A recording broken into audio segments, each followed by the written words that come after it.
Muito bem. Por exemplo, ontem um irmão perguntou aqui na live sobre a questão da posição sexual. Você vê que em toda a Bíblia, do Gênesis ao Apocalipse, não há sequer um versículo que trate sobre esse assunto. Aliás, quando nós atentamos para o livro do amor, o livro de Cantares, você vai ter aí no capítulo 2, só para vocês terem uma ideia, aqui em Cantares, capítulo 2, se você analisar aí no capítulo 2 e seguindo a leitura, alguns falam de uma certa posição no verso 6. A sua mão esquerda esteja debaixo da minha cabeça e a sua mão direita me abrace. Então, há alguns estudiosos no assunto que fazem menção a isso aqui. O mais importante, deixa eu dizer uma coisa para vocês, o pecado na vida 2 não está na posição, o pecado na vida 2 não está na escolha de uma roupa, não está no prazer, está no coração, gente. Coloque isso, a Bíblia diz em Mateus 15:19, tudo que procede do coração. Então, uma mulher que ela quer desejar, ela quer agradar o marido e viver a vida 2, quanto mais ela procurar desenvolver a sua vida, o seu relacionamento para o bem dela e do seu marido, não há nada de pecado. Lembre-se disso sempre, o pecado está no coração. A Bíblia diz que tudo é puro para os puros, não é isso? Então, você não pode ficar sem esse livro tão maravilhoso aqui, E assuntos importantes, ontem eu falei aqui desse assunto, nós temos aqui, o sexo e a religião, 5 aspectos do sexo, a discriminação da mulher na história, 4, prazer sexual e moralidade. Por que às vezes a gente deixou de compreender o prazer à luz da Bíblia? Ontem eu falei sobre isso, mas esse capítulo aqui é relevante para que você não tenha nenhuma inibição, para que você não tenha nenhum temor e viva a vida 2, conforme diz a palavra do Senhor em 5:18 de Provérbios até o verso 21, como também em Eclesiastes 9:9 e muitas outras passagens bíblicas que falam do prazer. A estrutura sexual no escopo bíblico, a linguagem sexual. Qual é a linguagem que eu devo usar na cama, com a minha esposa, com meu esposo, na minha intimidade? Essa obra você não pode ficar sem ela. Eu falo muito sobre isso aqui. Filhos, uma bênção do sexo. E aí no capítulo 8 eu falo sobre desvios sexuais. Então você não pode, ficar sem essa obra revisada, atualizada. E o mais importante que eu achei nessa obra aqui, o material que veio impresso, e tem detalhes, as palavras-chave, os assuntos importantes, por exemplo aqui, a qualidade visual. A qualidade, o design, né? Sim. Aqui, a sociedade como um todo transpira sexo e trata sem mais nenhum pudor. É aí que entra o questionamento. Como os cristãos devem lidar com tudo isso? Nós sabemos que hoje nós temos uma ética liberal, nós temos assuntos que não são de acordo com a Bíblia. E como é que a igreja responde? Como é que o casal deve responder? Eu falo isso aqui com precisão nesse livro. E essa semana, para quem comprar o livro, o frete é grátis, não é isso? E aí você pode, como já disse a minha esposa, comprar, mandar para um casal não evangélico também, não é isso, meu bem? Sim. Diz aí, né? Exatamente. Você pode estar ajudando através de um material que não foi escrito por você, mas que você se sentiu impelido pelo Espírito Santo. Você pode dizer assim, mas não tem nada a ver o Espírito Santo com o assunto desse livro, sexo. Sim, as pessoas cheias do Espírito Santo são incapazes de difamar o seu cônjuge. Uma pessoa cheia do Espírito Santo é incapaz de denegrir. Uma pessoa cheia do Espírito Santo é incapaz de deixar com que a pessoa se sinta também incapaz, se sinta triste, se sinta desolada. Porque o homem que é cheio do Espírito Santo valoriza o seu cônjuge, a sua esposa, e vice-versa. A mulher também que é cheia do Espírito Santo também investe na sua comunhão enquanto casal. Isso, aqui é a psicóloga, né, minha esposa, Derian, e eu quero dizer a todos que hoje é uma temática relevante. a discriminação. E antes que eu comece a tratar do assunto no aspecto bíblico, a discriminação, nós sabemos, meu bem, que todo tipo de discriminação é inaceitável, né? Exatamente. Qualquer desrespeito para com a vida humana, até o próprio Kant, ele dizia que um homem que sabe tratar bem um animal, trata bem qualquer pessoa. Lamentavelmente, isso não é bem verdade, porque tem pessoas que tratam bem um animal e não tratam bem a esposa. Tem pessoas que tratam bem um carro, mas não tratam bem a esposa. Trata bem a fazenda, mas não trata bem a esposa. Trata bem os livros, mas não trata bem a esposa. Então é bem relativo essa questão dele. Mas o certo é, nenhum tipo de discriminação, de diferença, é aceitável pela Bíblia. Exatamente. E essa valorização deve começar em casa. Isso. Né? No trabalho, ninguém vai valorizar o outro ou a outra se em casa ele não soube, não aprendeu, não exercitou a valorização da sua mãe, da sua esposa, das suas irmãs, as pessoas de um modo geral, vizinhos, parentes de um modo geral.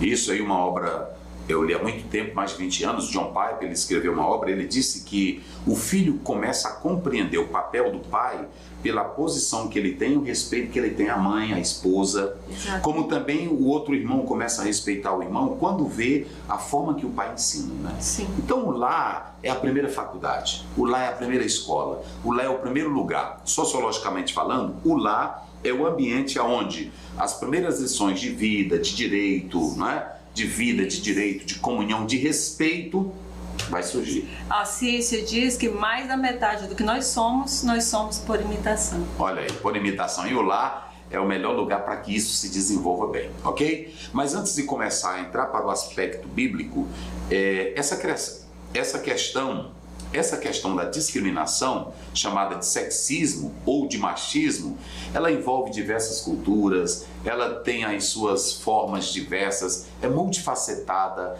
ela não tem apenas um formato. Cada cultura, cada povo vai criando as suas normas, seus estereótipos, e que na verdade algumas vão ter certos tipos, né, de discriminações aí, mas nós queremos dizer que ela, no aspecto geral, é antibíblica.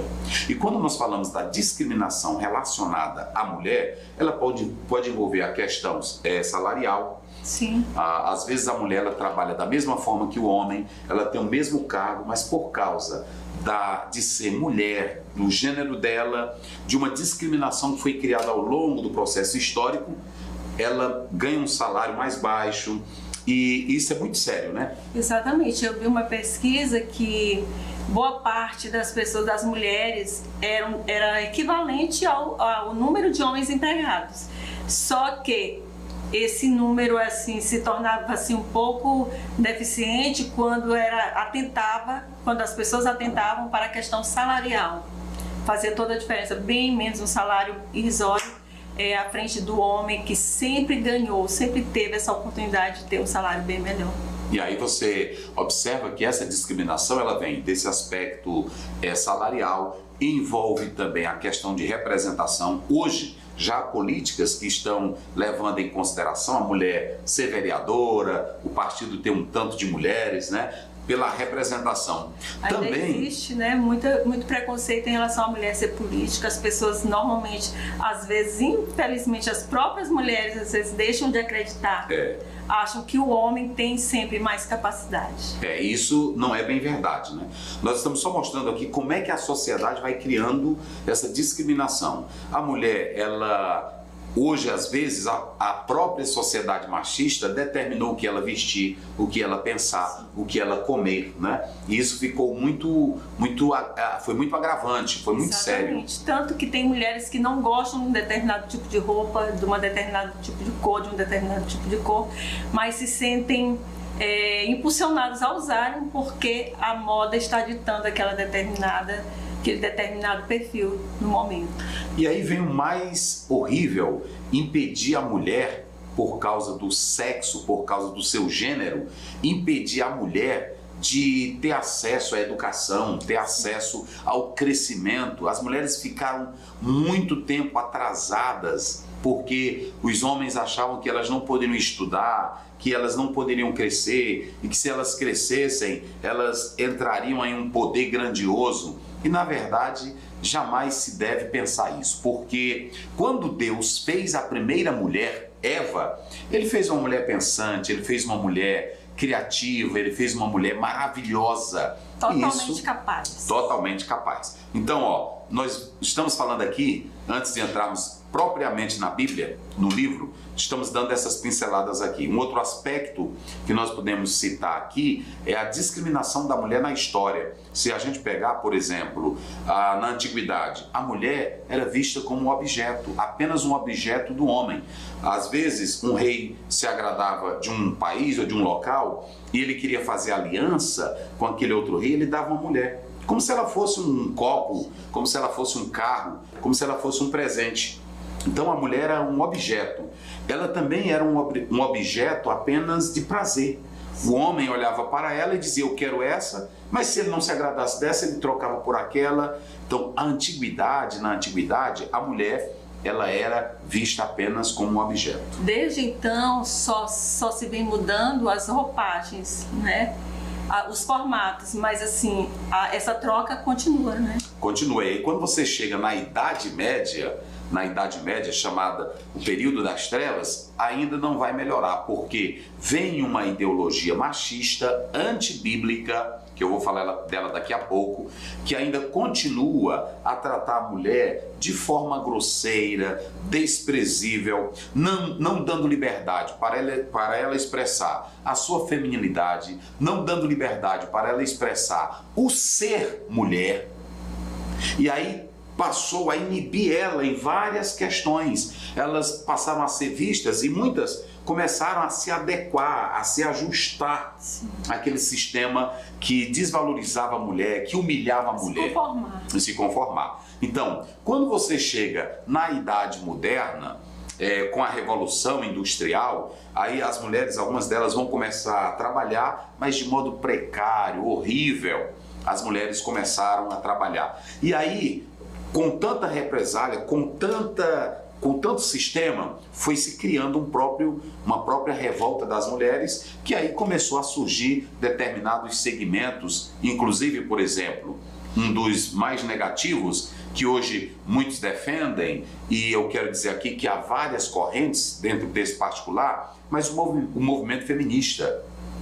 Não estou falando do movimento feminino, que é o correto. Estou falando do movimento feminista, que ele, na verdade, esse movimento, nas três ondas que se desenvolvem, a partir do século XIX, indo ao século XX, depois nós temos aí a segunda onda, que nós vamos ter aí em 1960, a Revolução Sexual. Então a mulher, com tanto de discriminação, de desrespeito, é como se alguém tentasse conter aquilo ali. Não houve uma educação, não houve um diálogo, não houve uma interpretação correta. A igreja também, durante esse processo, errou. Ela não quis dialogar, ela não quis conversar, ela não quis olhar para os textos bíblicos. Não acompanhou as mudanças, né, do universo feminino. A verdade, não acompanhou. Aí, como sempre, quando a gente não para dialogar, é muito importante isso, dialogar, sentar, conversar. Vamos pegar os textos bíblicos, sem aquele dogmatismo próprio, sem aquele dogmatismo de seguir uma ideia de uma religião ou de uma concepção eclesiológica, mas seguir a interpretação. Tudo, né? Mas seguir a interpretação, né? A interpretação bíblica. E aí, na Revolução Industrial veio isso, e hoje a realidade atual, a questão ela foi muito séria. Mas ainda nós podemos analisar a questão da mulher na religião, no casamento e no sexo. Na religião, se vocês analisarem, quem mais humilhou as mulheres foram as religiões. Eu quero citar aqui o judaísmo. O judaísmo primitivo valorizava a mulher. O judaísmo pós-primitivo passou a humilhar a mulher. Dizia que a mulher não tinha alma, dizia que a mulher não podia falar. Onde é que você lê na Bíblia, no judaísmo primitivo, tais concepções? Não existem. Não existem nada dessas questões, entendeu? Agora, ao longo do tempo foi se fazendo isso. Por exemplo, até movimentos filosóficos. Aristóteles, ele chegava a dizer que quando nascia uma menina, a alma só entrava na menina depois de 8 dias. Veja que lamentável, que situação. Então, todo esse problema, ele foi entrando na igreja. E essa discriminação, ela entrou tanto para a mulher como para os negros. Criou-se teorias infundadas para as mulheres e para os negros, dizendo que o negro tinha um cérebro menor, não era inteligente, nasceu para ser escravo, e inclusive a própria igreja que pregava o amor escravizava. Exatamente. Em relação a esse determinado assunto, nós sabemos que hoje em dia muitas pessoas criticam a Bíblia, mas a Bíblia enaltece a mulher. Enaltece a mulher. Quando ela traz Provérbios capítulo 31, isso fala da mulher em todos os seus aspectos, em todas as suas nuances, de uma forma forte, e se fosse nos dias de hoje, falaria que ela era uma mulher empoderada, mas na verdade era uma mulher cheia do poder de Deus. Isso. Somente uma mulher cheia do poder de Deus conseguiria abranger todas as características que Provérbios 31 fala. E aí, nós seguindo aqui com a nossa temática, já agora vamos entrar propriamente sobre a discriminação da mulher. A minha esposa acabou de falar. Se você pegar a religião, ela trouxe consequências e fez até uso de textos bíblicos para colocar a mulher em uma posição de inferioridade, para colocar a mulher numa posição negativa. E aí é que nós podemos analisar, como disse a minha esposa, que a Bíblia sempre exaltou a mulher. Primeiramente, quando nós olhamos para Gênesis, Deus, ele, na hora que faz, eu falo nesse livro aqui, nesse meu livro, quando é que o homem se sente homem? Quando é, olha aí, escreva aí, você que está me ouvindo aí agora, pode colocar o comentário, quando é que o homem se sente homem? Quando foi a mulher, né? Pronto. O homem só se sente homem quando ele vê que há uma fêmea que contraria a sua masculinidade. Contrariar aqui é o sentido dele olhar e ver que há um ser diferente dele. Ela foi tirada do homem, mas Deus a fez no seu individualismo, no seu universo. A mulher é feminina.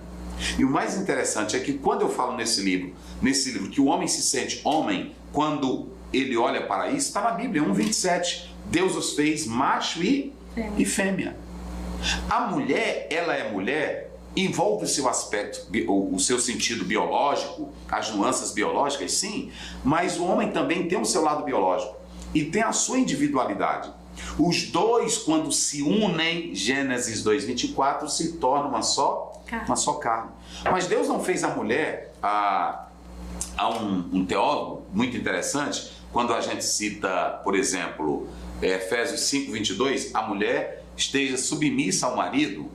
Há um teólogo que diz o seguinte: dentro de qualquer hierarquia há submissão. Se eu entro para o exército, eu tenho que submeter ao meu capitão, ao general. Se eu vou para o banco, eu tenho que me submeter ao gerente, se eu sou um funcionário de menor escala. Sim. Qualquer setor da vida, meu bem, há submissão.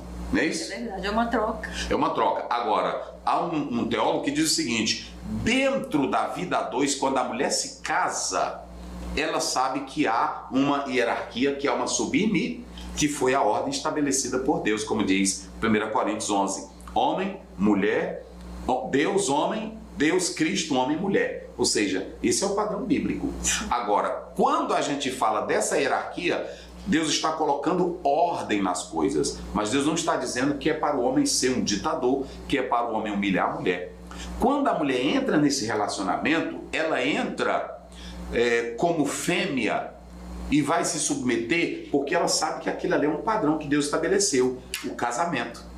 Mas fora do casamento, a mulher tem a voz dela, a mulher tem a decisão, a mulher tem a individualidade dela, a mulher tem o poder dela. Quer ver um exemplo? Gênesis 24. Quando o próprio pai, judaísmo primitivo, dignidade da mulher. Quando o próprio pai pergunta para Rebeca: tu queres ir com esse varão? A decisão não foi do pai. Veja que os pais poderiam ajudar no casamento dos filhos, mas a decisão não foi do pai, a decisão foi dela. Isso né? é importante. Isso é importante.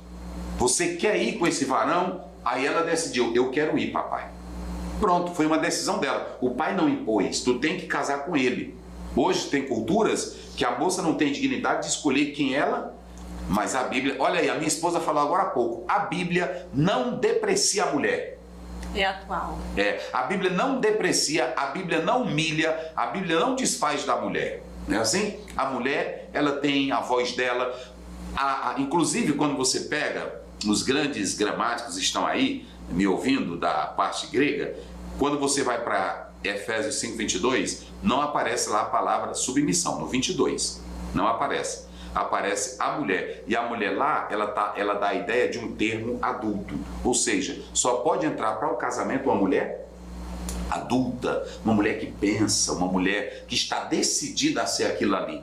Quando o homem casa com uma mulher decidida, uma mulher adulta, uma mulher que sabe que tem esse padrão do casamento, que a Bíblia ensina dessa forma, ela vai se sujeitar sem força por causa do temor de Cristo. Mas a Bíblia, ela não tem discriminação nenhuma para a mulher. De um amor que foi conquistado, não foi imposto. Ah, verdade. Pronto. E quando você vai para Gálatas 3:28, a Bíblia diz que em Cristo não há judeu, não há homem, não há escravo, não há servo, não há livre, não há macho nem fêmea. Ou seja, quando Deus faz o homem e a mulher, Ele fez ambos com a mesma dignidade. Gênesis 1:26, 27.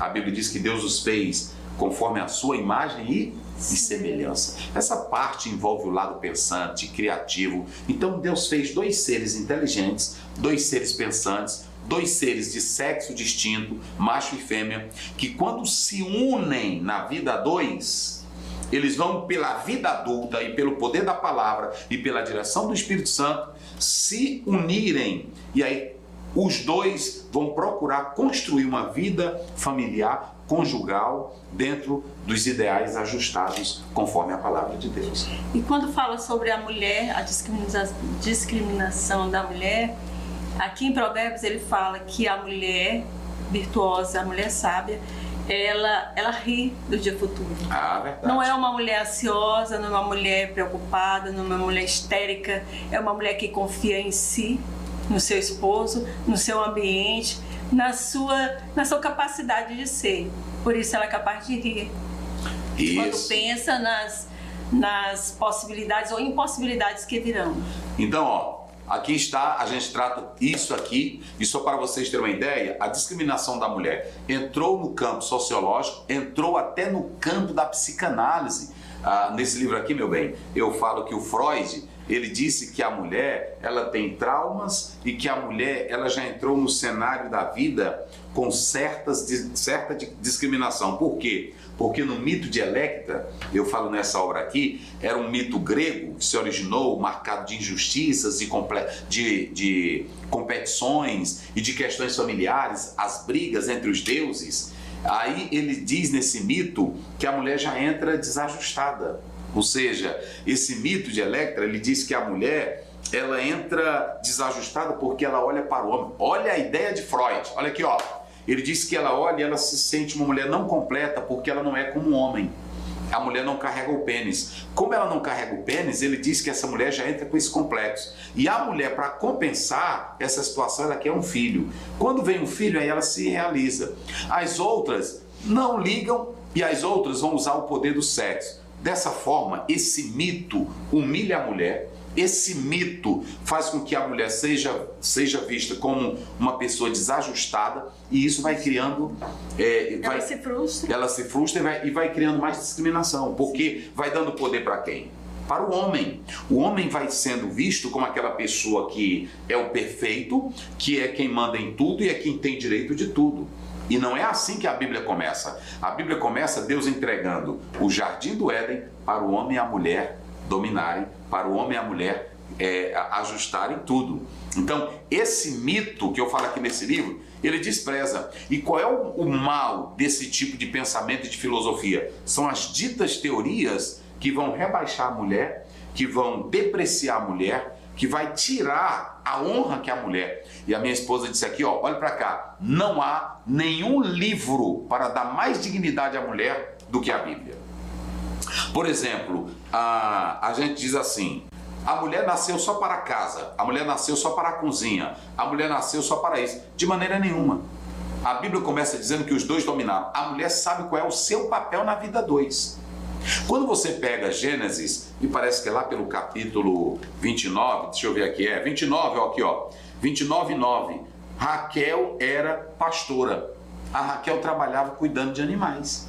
Quando você vai para Juízes capítulo 4, olha a Bíblia enaltecendo a mulher. O Baraque diz assim, eu só vou se Débora for comigo.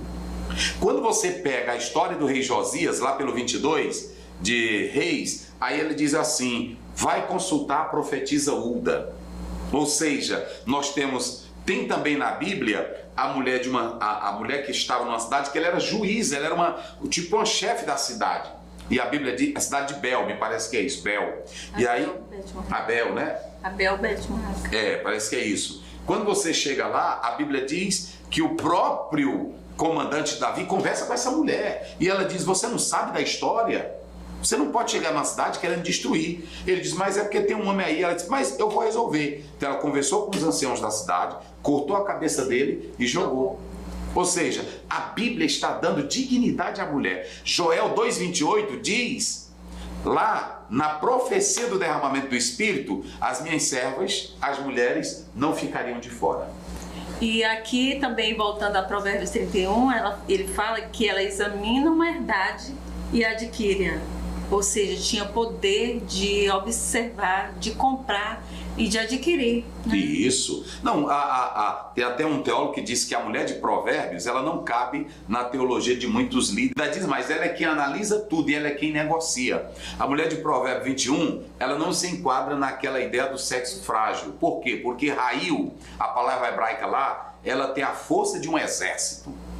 Então, a questão de discriminar a mulher por causa do seu gênero, dizer que ela nasceu só para estar atrás de uma cozinha, ou só para ela realizar o desejo do marido, isso é antibíblico. Não existe isso na Bíblia, gente. Não existe. E qualquer forma de discriminação e de humilhação não vem da Bíblia. A minha esposa começou dizendo aqui no início que um homem cheio do Espírito Santo, ele não tem coragem de bater numa mulher, ele não tem coragem de humilhar uma mulher, ele não tem coragem de tratar ela como um objeto sexual. Vocês sabiam que a mulher na Bíblia, ela também pode dizer para o marido dela o que ela quer na vida a dois? Está lá em 1 Coríntios 7. Paulo diz que o homem não tem poder sobre o seu corpo e nem a mulher tem o poder sobre o seu corpo. Olha como a Bíblia é linda.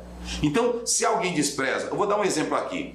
Tem coisas, e eu respeito, escutem bem, tem coisas que eu respeito liderança, eu respeito, se eu chegar em qualquer local, em uma convenção, a convenção adota aquela postura ali, eu respeito. Agora, eu não vou dizer que é bíblico. Eu vou dar um exemplo. Os apóstolos, alguns dos apóstolos, andavam com as mulheres, com suas esposas.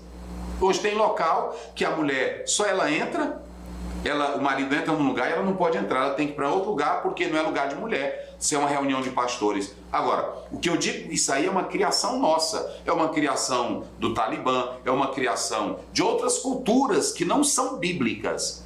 A Bíblia está mostrando, quer ver? Pastor Aziel, o senhor está conversando? Eu disse, não, estou mostrando aqui na Bíblia. Você quer ver aqui, ó? Vou mostrar aqui rapidinho para vocês na palavra de Deus. O apóstolo São Paulo diz assim, ó. Ele diz claramente aqui, não temos nós o direito de levar conosco uma mulher irmã, 9:5, como também os demais apóstolos e os irmãos do Senhor e Cefas, eles levavam as suas mulheres. Mas de onde é que veio a ideia de que a mulher não pode participar de uma reunião com homem, não pode estar em uma convenção com homem? Nossa, não da Bíblia, eu respeito. Eu estou dizendo aqui que eu respeito porque se eu chegar em uma convenção e aí um local diz, olha, aqui a sua esposa, ela não pode entrar aqui porque nós temos essa regra. Dizer assim, é bíblico? Não. A gente obedece. A gente obedece, mas não é norma bíblica. Está aí na Bíblia. A Bíblia não discrimina e não menospreza a mulher em nada. Em nada, em nada, em nada. Então, nesse livro aqui, ó, eu falo sobre isso, a dignidade da mulher. E vamos analisar. E pastor, e a dignidade da mulher no sexo? Não se pode fazer discriminação. O homem não pode dizer assim, olha, na vida sexual eu determino isso, você tem que ser assim, você tem que fazer assim. Você tem que deixar ela ser mulher, tem que deixar ela ser fêmea, tem que deixar ela ser feminina. É isso que é bíblico, gente. É isso que é bíblico. Então, ó, se você analisar a Bíblia, a palavra de Deus, vocês sabiam que a questão da sexualidade, ela era mais ensinada pelas mulheres. Está lá em Tito 2,4, as mulheres mais velhas ensinem as mais novas a amarem seus maridos e serem boas donas de casa. Duas coisas, amar o marido e ser boa dona de casa. Agora imagine uma mãe ensinar a filha a ser uma boa dona de casa e amar o marido. Há um teólogo, um sociólogo que diz que nós não temos educação sexual. E nós não temos mesmo, nem educação sexual bíblica nós não tivemos ao longo do tempo. É por isso que tem estudos para casais que os irmãos ficam perguntando. E tem gente que diz assim, eu aprendi do fulano de tal. Mas aprendeu correto? A questão não é aprender, é saber com quem você aprende, de quem você está aprendendo. E a Bíblia, gente, ela não menospreza a mulher em nada. Ela não tolhe a mulher, ela não inibe a mulher. Ela não faz isso. E é bíblico a mulher dentro dessa sexualidade bíblica, irmãos. É lindo isso, olha aqui, olha. Vocês já imaginaram? Olha a mulher, a liberdade que a mulher tinha.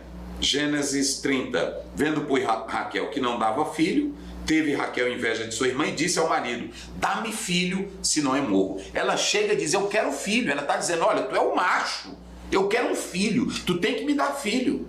Assim. E quando você vai para Cantares, a mulher é livre, a mulher é criativa. A mulher, ela diz, hoje eu vou deitar hoje contigo, hoje eu tenho frutos novos para você. É linda a Bíblia, gente, é linda a Bíblia. Nós estamos chegando aqui no nosso horário, né? Ó, tá tudo aqui nessa obra, eu só estou dando um pouquinho. Pastor, como é que eu devo ser com meu marido na vida 2, no prazer? Como é que a Bíblia ensina? Aqui, ó. Esse livro aqui é ensinar você o que a Bíblia diz. Não é teoria minha, não é da minha cabeça. Eu não estou fazendo suposições, eu estou pegando o texto e analisando. Então, ó, você que tem esse livro aqui que já pediu, você pode pedir aqui esse livro. E aí pronto. E a compra você pode fazer agora, ó, pelo link que está aí na descrição, né? Faça a compra agora desse livro. Eu falo aqui, meu bem, por exemplo, a Bíblia não só valoriza a mulher, como a põe em posição de rainha. Olha aqui, ó, nesse livro, Deus coloca a mulher como posição de rainha. E quando o homem Deus termina de fazer a mulher, o homem elogia a beleza, elogia a fêmea. Ele fica encantado com a fêmea que ele tem. Meu Deus! Aí de onde é que vem essa história da mulher se inibir, da mulher ficar com vergonha na frente do marido, de andar cobrindo as partes para o marido não ver? Não tem isso na Bíblia, gente. Não tem isso na Bíblia. Ó, estou falando aqui, ó, não pode haver qualquer tipo de discriminação da mulher, pela posição dela, por ela ser mulher. A Bíblia não despreza, de maneira nenhuma, não é isso? E aqui eu faço uma citação do psicólogo Frederic, que ele diz o seguinte: Deus colocou 2 modelos, colocou o modelo de vida do homem e colocou o modelo de vida da mulher. Olha como é lindo isso aqui. Da parte do homem vem o trabalho, a energia, a questão braçal, ser duro, e da mulher vem o cuidado, vem a sabedoria, vem a delicadeza. Então ele diz que esses 2 estilos de vida se unem e formam o padrão do ideal divino. Os 2 serão uma só carne. Aí eu coloco aqui muita coisa nesse livro que você pode depois analisar e cumprir a palavra de Deus. Eu coloco aqui, ó, o homem é diferente no seu aspecto biológico, está lá no capítulo 1, verso 27. Ele, na verdade, é diferente como a mulher, mas os 2 têm uma certa interdependência. Por isso que Paulo diz em 1 Coríntios 11:11, o homem não é sem a mulher e a mulher não é sem. Então, como é que você vai desprezar a mulher? Ok? Ó, não deixe de adquirir. Amanhã nós teremos a nossa última live aqui. Estaremos falando sobre a temática, me parece que é desvios sexuais. Desvios sexuais, amanhã você não pode perder. Amanhã nós vamos tratar sobre isso. Mas ó, vá adquirindo essa obra agora, vá abençoar a sua vida, seu casamento. Diga aí, meu bem, para encerrar. Falando ainda sobre o tema discriminação da mulher, eu gostaria de deixar apenas uma frase de Jung, uma frase que eu amo, particularmente eu amo. Fala: conheça todas as teorias, domine todas as técnicas, mas ao olhar, ao tocar uma alma humana, seja apenas outra alma humana. Pronto. Porque quando você é essa pessoa humana, você jamais vai tentar desfazer do outro, porque, como diz Paulo em Atos 17, todos nós viemos do mesmo Deus. E aí Paulo finaliza dizendo: nem um homem é sem a mulher e nem a mulher é sem o homem. Deus abençoe e amanhã estaremos juntos aqui. Senhor Deus, abençoa cada casal, cada cônjuge, cada esposo, esposa que ouviu a tua palavra. Essa obra, Senhor, ela está sendo lançada para o fortalecimento da vida 2, do casal, da comunhão, da união, da intimidade, da preservação do amor. Abençoa as vidas, abençoa os lares, que, ó Deus, não haja nenhum desrespeito, nenhuma desvalorização com a vida humana, nenhuma discriminação, mas respeito pela vida humana. Senhor Deus, toda vida veio de ti. inclusive o homem e a mulher. Seres criados conforme a tua imagem e a tua semelhança. Ajuda-nos em nome de Jesus. Amém. Deus abençoe a todos. Amém.